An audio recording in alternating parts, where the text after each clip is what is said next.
In the name of God, the most gracious, the ever merciful. It is not easy to remain honest in a society where dishonesty is the name of the game. A society in which virtue and vice were once distinguishable, and when people perpetrated evil, they would feel ashamed about it. In fact, they would try their best to hide their evil ways. Alas, today, the once distinct line between virtue and vice has become blurred. People now openly indulge in wrongs, and even then they have the audacity to boast about them. Illegal gratification, dishonesty, corruption, cheating, and lying have become such common practices that they hardly are overlooked by our society. O judgment, thou art fled to brutish beasts, and men have lost their reason? What then should be done to counter these wrongdoings going on at such a massive scale? Should we sit and watch and let the tide sweep us away?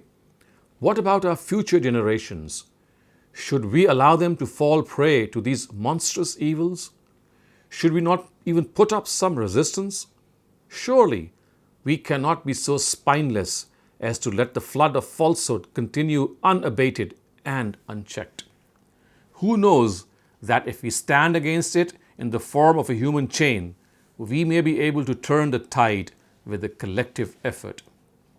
So, let us declare war against these dissolute practices, for their nature is diabolic, their fiber fiendish, and their breed sinister.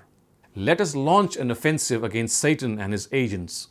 Let us try to become exemplars of morality, and let this be our only weapon in this uprising. Lighting our own candle of truth in the desolate darkness that prevails can be the starting point.